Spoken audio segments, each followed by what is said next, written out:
South Carolina, 1873. The air in the lawyer's office was thick with dust and disbelief. It smelled of old paper, mildew, and the faint, clinging odor of the lawyer's cigar.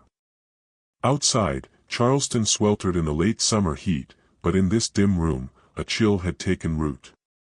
The man who had been Master Robert Calthorpe, though the title held no legal weight now, sat perfectly still.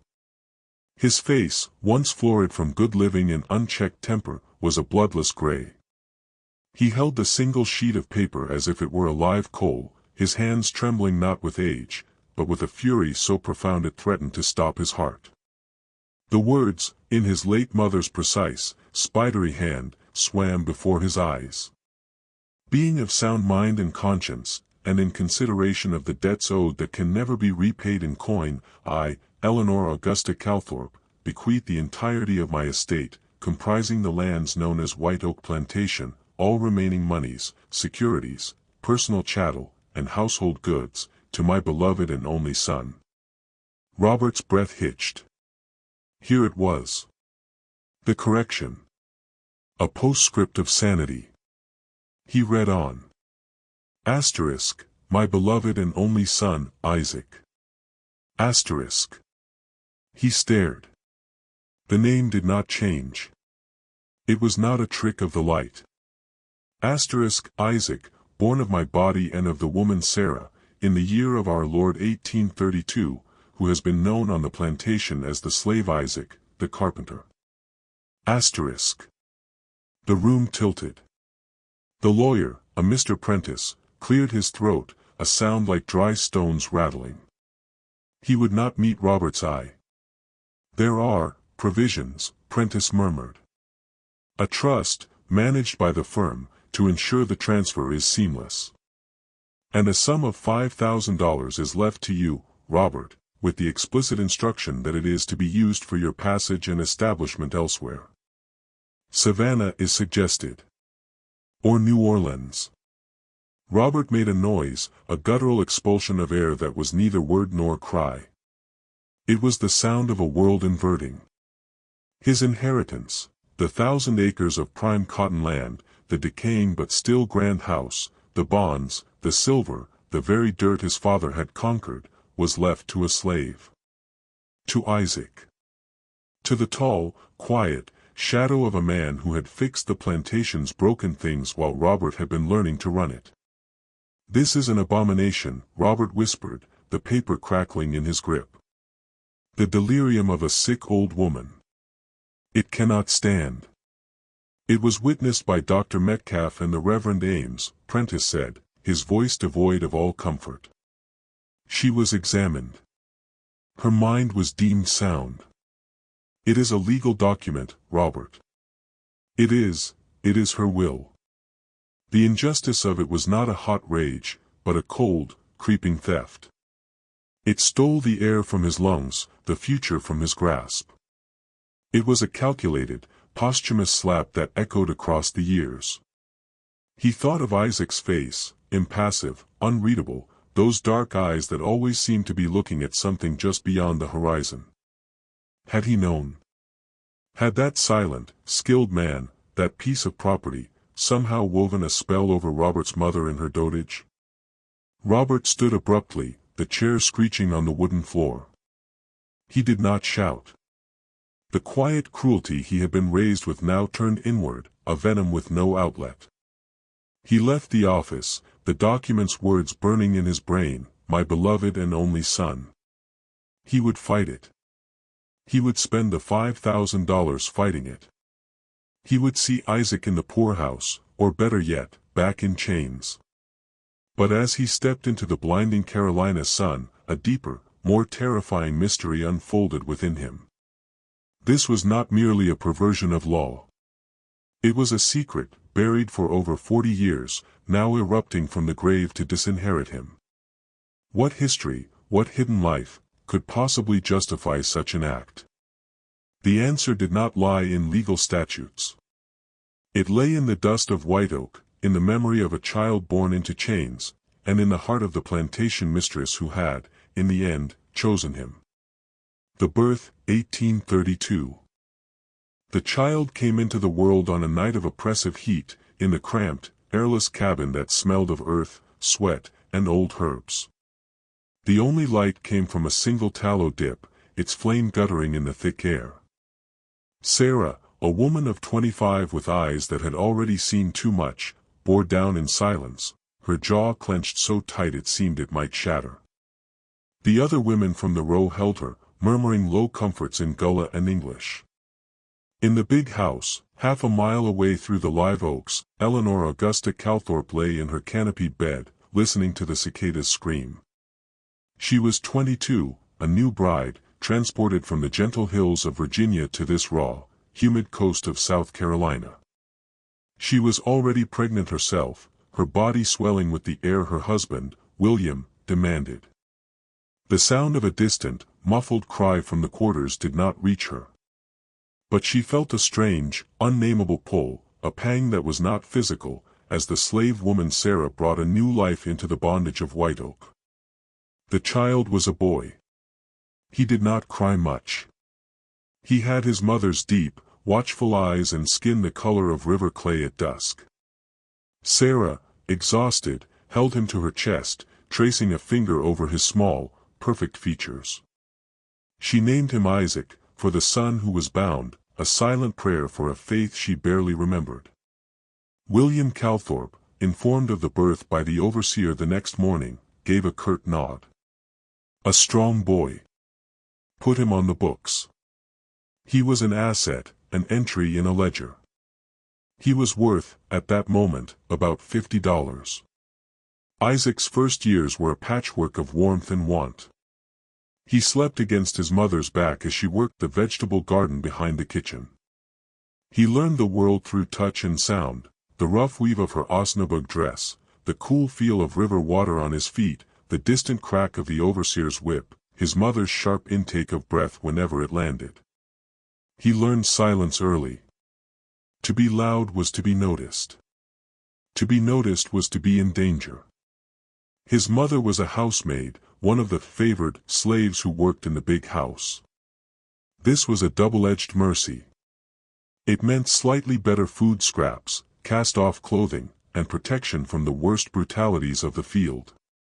But it also meant constant, intimate exposure to the whims of the masters.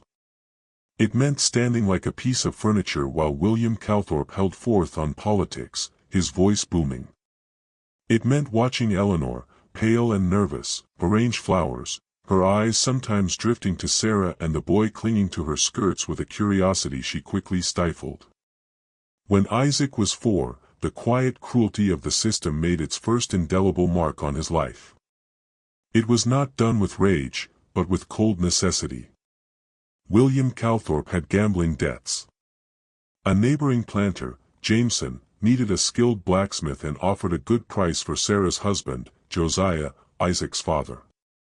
Josiah was a massive, quiet man who had sometimes lifted Isaac onto his shoulders, showing him the world from a great, safe height. The sale was conducted on a bright autumn morning. There was no auction block, it was a private transaction. Isaac watched from behind his mother's legs as his father was made to open his mouth for Jameson's inspection, to flex his arms. Josiah's eyes found Sarah's, and in that look was a universe of anguish and farewell. He knelt suddenly, before the overseer could stop him, and put his large hands on Isaac's small shoulders. "You be your mama's heart," he whispered, his voice thick. "You listen. You be good." Then he was led away, his chains clinking a dull, metallic rhythm that grew fainter and fainter down the sandy road. Sarah did not scream. She placed a hand over her mouth, her whole body rigid. She did not shed a tear until night fell. Isaac, too young to fully comprehend the finality, understood the hole in the world his father left behind. He learned then that love was not a shelter. It was a vulnerability. It could be taken away between one sunrise and the next, with a handshake and a bill of sale. The work. At 6, Isaac was given his first regular task, scaring birds from the rice seedlings. He would spend all day in the blazing sun or the drenching rain, a small, solitary figure at the edge of the great flooded field, waving a sack on a stick, his voice growing hoarse from shouting. The work was monotonous, lonely, and vital. If the birds ate the seed, the overseer, Mr. Hicks, would mete out punishment not to the child, but to his mother. The weight of that responsibility settled on Isaac's small shoulders, making him old before his time. Mr. Hicks was a study in quiet, efficient brutality. He was a thin man with a pinched face, who rarely raised his voice. He carried a short, flexible hickory rod, not a bullwhip. He believed in correction, not spectacle. A missed task, a moment of lagging, would earn a swift, sharp strike across the shoulders or the backs of the legs. He had a particular distaste for noise. Isaac learned to move through the world like a ghost. It was during these years that Isaac's unique trait began to manifest. It was not boisterous strength or quick wit. It was a profound, almost preternatural stillness, paired with an eye for the way things fit together. He would sit for hours, watching a spider repair its web, or trace the grain in a piece of wood with his fingertip. He could take apart a broken bird trap made of twine and sticks and put it back together, better than before. He saw solutions in silence. One afternoon, when he was perhaps 9, he was fetching water from the well near the big house kitchen. He saw a rocking chair on the back porch, its runner cracked. It had been set aside for firewood. Eleanor Calthorpe sat nearby, listlessly embroidering. She was often listless. Her own son, Robert, was a robust, demanding toddler who exhausted her. Her husband was largely absent, managing his holdings or in Charleston on business. The grand house was a gilded cage. Isaac stared at the chair. He saw not a broken thing, but a puzzle. Later, when no one was looking, he dragged it to the edge of the woods near the quarters. Over the next week, in stolen moments before dawn and after dusk, he worked. He found a piece of seasoned oak, shaped it with a stolen kitchen knife and a smooth stone, fitted it with a patience that belied his years. He used pegs he whittled from dogwood, no nails. He brought the chair back to the porch, leaving it where he found it. 2 days later, he was called to the back door by the cook, Lucy. His heart hammered against his ribs. He was sure he would be beaten for theft, for tampering. Eleanor Calthorpe stood there, the chair beside her. She looked at him, her expression unreadable. "Did you fix this?" she asked, her voice soft. Isaac nodded, eyes on the ground. "How?" He dared a glance up. "The wood, it wanted to be that shape, ma'am. I just helped it." She was silent for a long moment. "My father had a carpenter who spoke like that," she said, almost to herself. Then, to him, the woodpile behind the stable needs stacking. "Do it neatly." It was not praise. It was a command. But it was a command that recognized a skill. From that day, Isaac was subtly shifted from field chores. He became an odd-job boy for the stable and the outbuildings. He fixed fences, mended tools, patched harnesses. Mr. Hicks disapproved. Field hands were more valuable than fixers, but the mistress had spoken. It was a fragile, unspoken protection. Isaac's mother watched this development with a mixture of pride and profound anxiety. "Skill make you more valuable," she whispered to him one night in their cabin. "But it also make you more alone. They won't sell a skilled hand off easy, but they will work you to dust, and if you break, they will break you for good." She pulled him close. "And never, never let them see all you can do. Always keep a piece of it back for yourself." He heeded her words. He became known as a reliable, quiet fixer, but he let the more complex solutions, the elegant joinery, the clever repair, remain hidden. He practiced them in secret, with scraps, making small, beautiful things, a whistle, a box with a sliding lid, a tiny horse that could balance on a finger. These he hid in a hollow at the base of a cypress tree by the river. They were his secret world, a world where he was in control. The escalation ***. The fragile equilibrium of Isaac's world shattered when he was 14. His mother, Sarah, took ill. It began as a cough in the damp winter, a cough that deepened, that racked her slender frame. She grew thinner, her skin taking on a dull, ashen hue. She tried to hide it, to keep working, but one morning she collapsed while sweeping the front hall of the big house. William Calthorpe, fearing contagion for his own family, ordered her moved to a disused smokehouse away from the quarters. It was damp, dark, and filled with the ghostly smell of old hams. Eleanor, against her husband's grumbling, sent broth and blankets. Isaac was allowed to tend to her at night, after his work was done. He would sit with her for hours, holding her hand, wiping her brow. She spoke in fragments, of her own mother, of Josiah, of a river she remembered from childhood. "You got your daddy's hands," she whispered one night, her voice a papery rustle. "And you got a different spirit. Don't let this place kill it, Isaac. Promise me." He promised, his throat too tight for words. Her breathing grew shallow.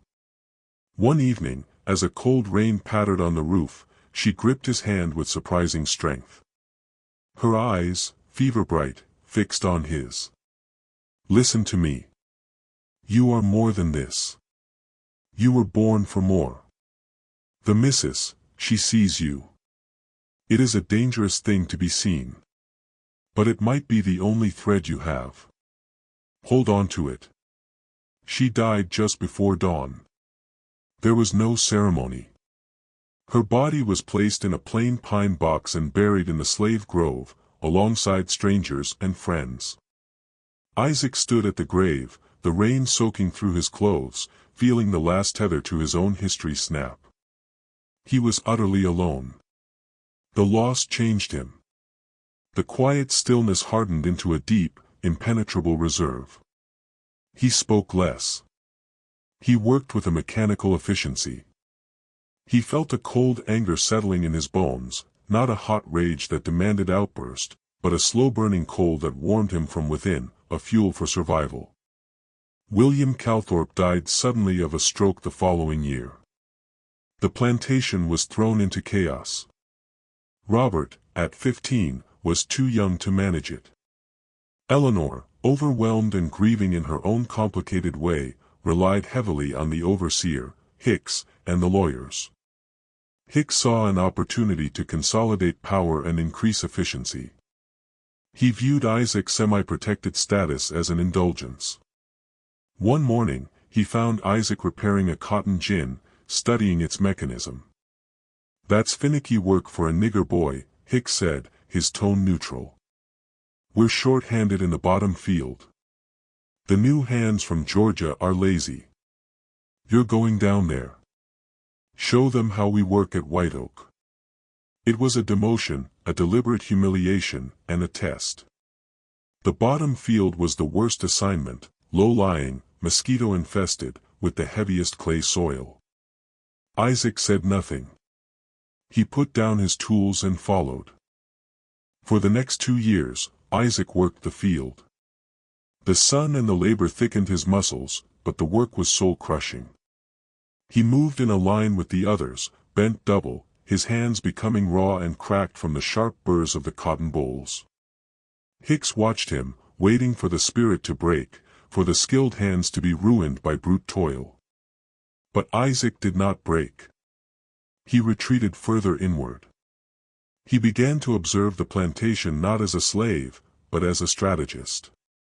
He noted the routines of the patrols, the times the dogs were fed, the places where the swamp was passable and where it was not. He listened to the talk of the other hands, to stories of runaways who made it to Florida, to those who were caught and returned missing fingers or ears. The cold coal of anger began to glow with a new purpose: escape. He started to prepare. He saved bits of hardtack from his rations. He stole a tarp needle and heavy thread to repair his shoes. He fashioned a crude water skin from a pig's bladder, cured and dried in secret. He studied the stars at night, learning the North Star's constant position. His plan was simple: wait for the harvest frenzy, when everyone was exhausted and oversight was chaotic, then slip away into the river swamp and head south. The turning point. The plan was set for a moonless night in late September. The harvest was at its peak, the quarters were filled with the groans of exhausted people. Isaac had his meager kit hidden in the woods. He would go that night. Fate, or something more deliberate, intervened that afternoon. He was returning from the field, his body aching, when he passed near the big house. He saw young Robert, now 17 and full of a lordling's arrogance, struggling with a new rifle on the back lawn. It was a fine, modern percussion cap piece. Robert was trying to force apart, and with a snap of metal, the trigger mechanism jammed. Useless thing. Robert snarled. He looked around for someone to blame and saw Isaac. You. Fix it, boy. Look at this. Isaac approached slowly. He took the rifle, feeling its weight. He could see the problem immediately: a small spring had slipped from its seating. It was a simple fix, but it required delicate fingers and calm patience, two things Robert Calthorpe utterly lacked. Well, can you do it or not? Robert demanded. Isaac looked from the rifle to Robert's petulant face. He thought of his plan, mere hours from fruition. To engage was a risk. To refuse was a certainty of punishment that might delay his flight. He nodded. It will take some time, sir. I need my tools from the shed. Then get them. Be quick. Isaac went to the tool shed, his mind racing. As he selected a small file and a pair of fine pliers he'd made himself, he heard a commotion from the house. Raised voices. Eleanor Calthorpe's, strained and pleading. Robert's, shouting back. The sound of something breaking. He worked on the rifle on a stump behind the shed, his ears tuned to the house. The argument subsided into tense silence. Evening began to settle, the sky turning a bruised purple. He had the rifle almost reassembled when a shadow fell across his work. It was Eleanor. She wore a simple day dress, her face pale and drawn. She looked at him, then at the rifle in his capable hands. He has his father's temper, she said quietly, not looking at him. It was a statement offered to the twilight. Then her eyes focused on him. You are very skilled, Isaac. Sarah, she would be proud. The sound of his mother's name on her lips was a shock. It felt like a violation and an acknowledgement all at once. He said nothing, his head bowed over the rifle.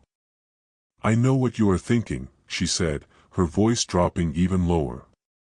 I see it in your eyes. The same look Sarah had when they took Josiah. A leaving look. Isaac's blood ran cold. He kept his hands still.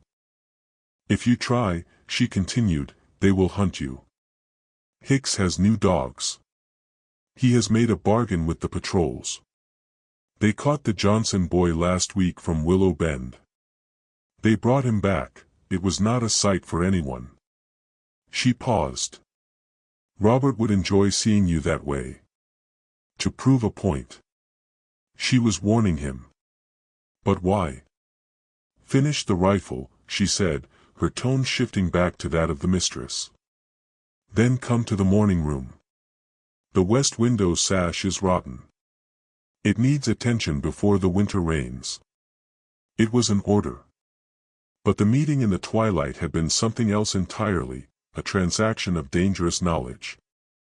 She had seen his plan, and she had, in her way, told him it would fail. Was it cruelty? Or was it, impossibly, a form of protection? That night, Isaac lay in his cabin, his escape kit untouched in the woods. The cold certainty of his plan had been replaced by a seething confusion. The mistress's words echoed. Asterisk, Robert would enjoy seeing you that way. Asterisk, it was true. His failure would be Robert's triumph. He could not give him that. He thought of his mother's last words.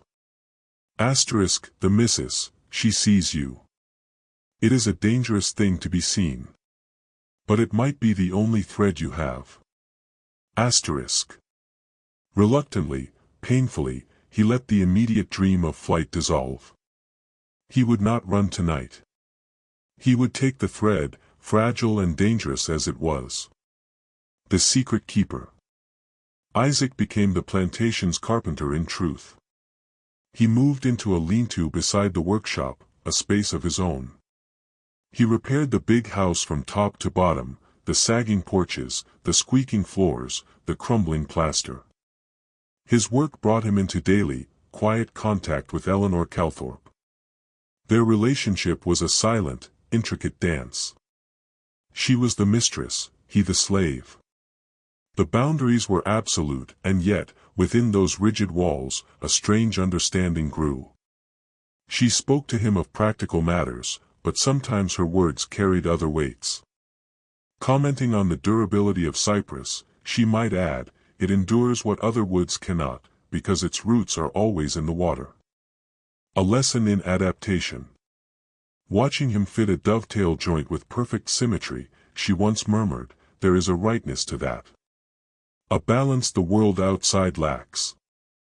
She began to give him books. Not openly. She would leave them in the workshop, a worn copy of Pilgrim's Progress, a geometry text, a volume of Shakespeare's sonnets with certain passages faintly underlined.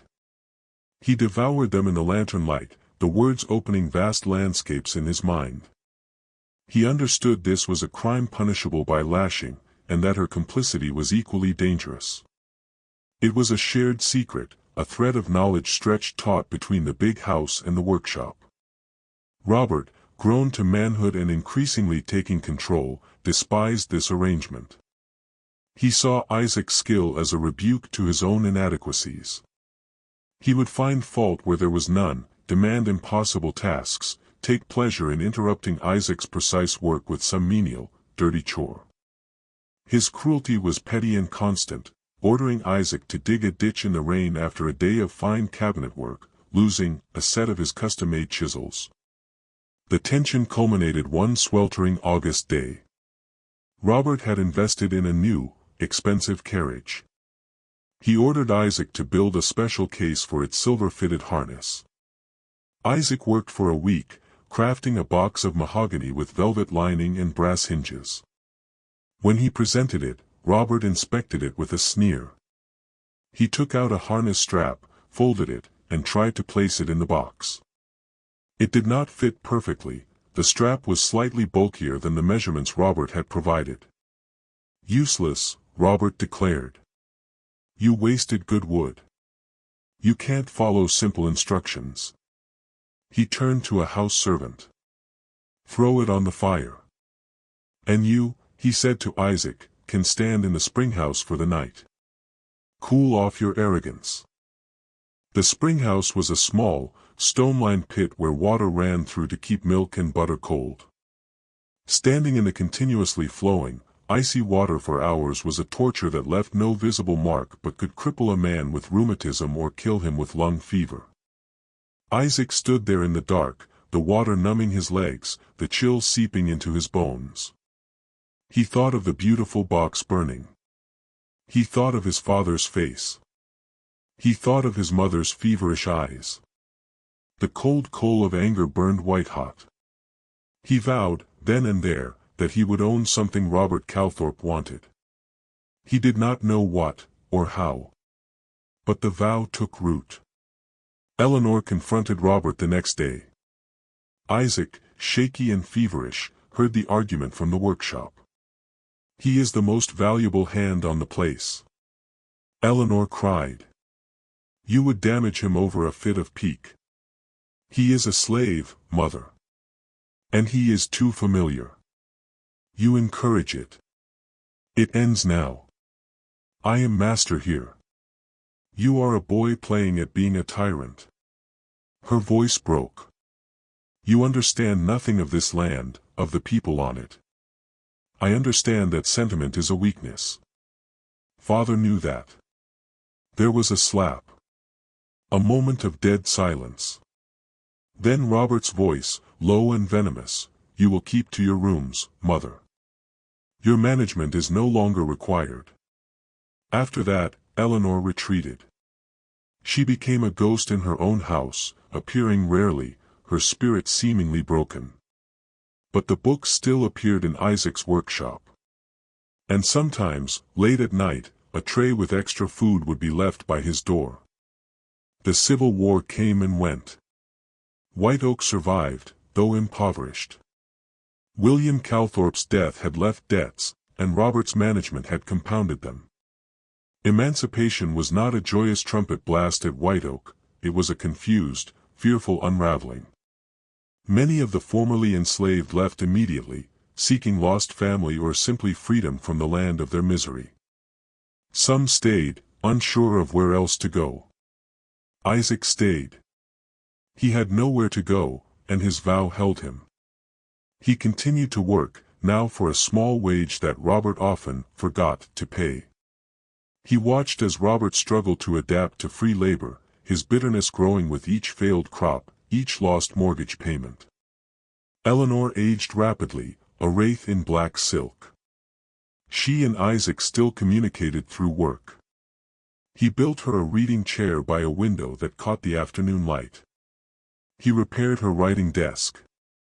Their conversations were limited to the tasks, but their silence was now a deep, shared language of memory and loss. She had lost a husband, a son to his own nature, and a world. He had lost everything but his life and his skill. In the winter of 1872, Eleanor took to her bed for the last time. She sent for Isaac. Robert, smelling of whiskey, tried to block him at the bedroom door. "She doesn't need the likes of you," Robert slurred. From inside, Eleanor's voice came, thin but clear as a bell. "Isaac. Come in." Robert had no choice but to step aside, his face mottled with rage. The room was dim, smelling of camphor and old roses. Eleanor was propped on pillows, her white hair fanned out around her. She looked tiny, almost childlike. She pointed to a wooden box on her dressing table. "Bring it." He brought the small, polished box. She opened it. Inside were papers, a few pieces of jewelry, and a small, crude wooden horse, its balance perfect. Isaac's breath caught. It was one of the secret things he had made as a boy, hidden in the cypress tree. He had lost them all years ago. "I found it," she said, a faint smile touching her lips. "After a storm. The tree split. I was walking. I found your treasures. I kept them." She picked up the horse, her bony fingers gentle. "You made beauty from nothing. That is a divine gift." She looked at him, her eyes holding his with an intensity that pinned him to the spot. "I have wronged you in a way that can never be made right. My silence was a crime. My fear was a chain. I am leaving you what I can. It is not justice. There is no justice for what was done. It is an acknowledgement of a debt and of a truth." She closed her eyes, exhausted. "Go now." He left, the image of the little wooden horse burning in his mind. A week later, she was dead. And a month after that, he and Robert sat in the lawyer's office in Charleston, and the world turned inside out. The reversal. The fight was brutal, protracted, and public. Robert Calthorpe used every weapon at his disposal. He contested the will on grounds of undue influence, of insanity, of the inherent illegality of a white woman claiming a black slave as her son. He dragged Isaac's name through the mud, calling him a conniver, a fraud, a practitioner of dark arts who had bewitched a feeble old woman. The case became a scandal, a grotesque fascination for a South trying to reconstruct itself. Newspapers, North and South, picked it up. The bizarre bequest of White Oak. Planter's widow leaves all to former slave. For many whites, it was the ultimate nightmare of social order overturned. For some freedmen, it was a fable of impossible justice. Isaac said nothing. He let the lawyers from the firm Prentice work for handle it. He stayed in his workshop, continuing to mend things, while the legal storm raged. He was calm. He had waited his whole life. The key was the testimony of old Dr. Metcalf and Reverend Ames. Both swore to Eleanor's sound mind. Then, a discovery was made in the box Eleanor had shown Isaac. Among the papers was a letter, written in her hand and sealed, addressed to the presiding judge. With the court's permission, it was opened. It read, in part, "To the Honorable Judge. You will no doubt find my final testament strange, even monstrous. I assure you it is the only moral action left to me. The beneficiary, Isaac, is my child. He was born of a night of violence inflicted upon his mother, Sarah, by my late husband, William Calthorpe. I witnessed it. I was too cowardly to stop it. Sarah never spoke of it, but I knew from the moment of his birth. He has his father's brow, and his mother's soul. I have watched him live his entire life as a slave to his own half-brother, Robert. I have watched Robert torment him with the instinctive hatred of one who senses a rival for an inheritance he believes is solely his.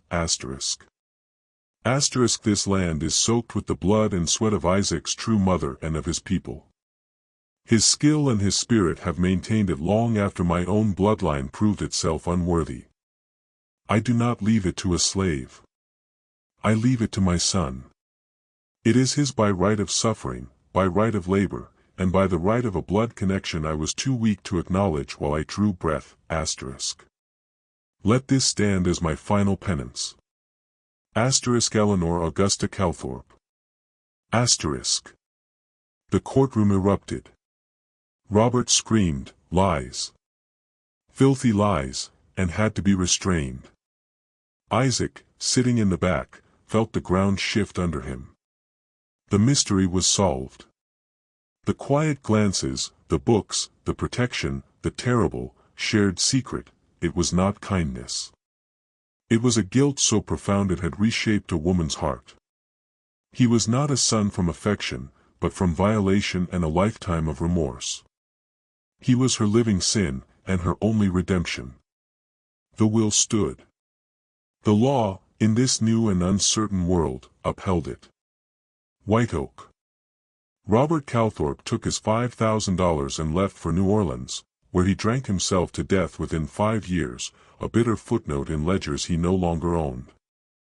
Isaac Calthorpe walked onto the porch of the big house as its owner. The keys were heavy in his hand. He did not move into the master bedroom. He let the house stand mostly empty, a monument to a past he could neither embrace nor fully demolish.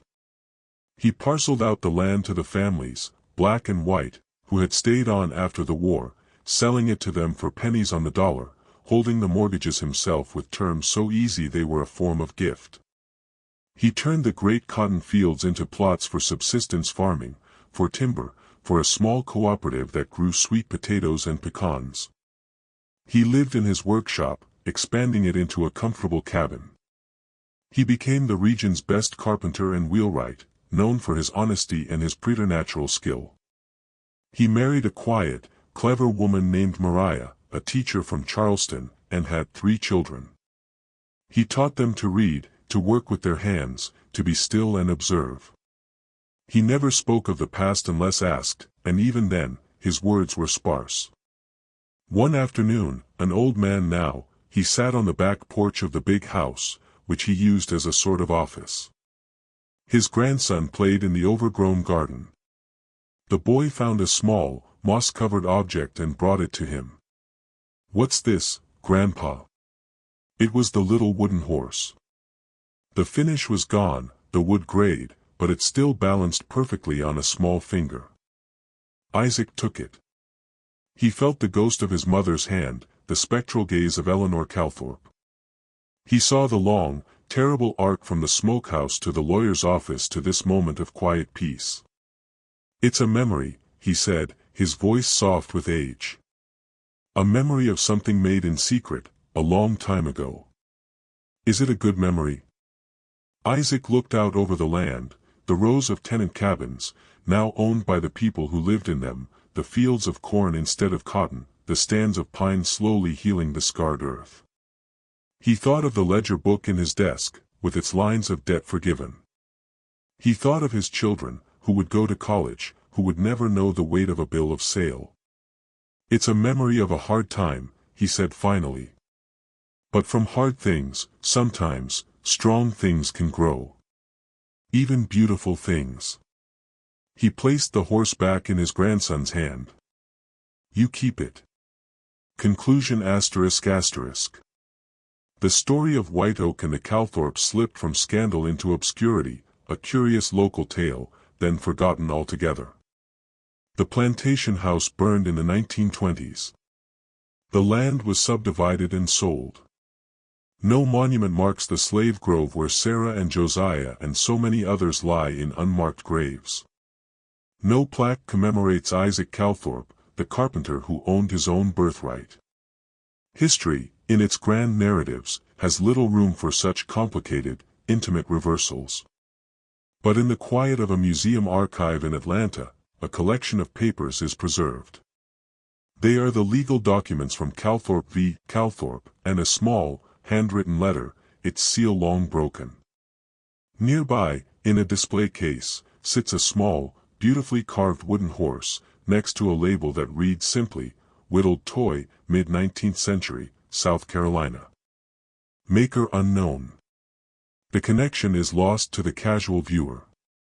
The anguish, the patience, the silent war fought across decades in glances and repaired windows, the terrible love that was really guilt, and the final, staggering act of contrition, all of it is reduced to paper and wood. Yet, in that silence, the truth persists. It whispers that the ledger books of slavery were never fully balanced, that the accounts of cruelty and complicity were written in flesh and spirit, and that sometimes, in the quietest, most unexpected ways, the reckoning arrived. Not as a thunderclap of revolution, but as the last, trembling signature of a haunted woman, and the enduring, resilient hands of a man who learned to build not just with wood, but with the shattered pieces of his own life, making from them something that, against all odds, could finally stand.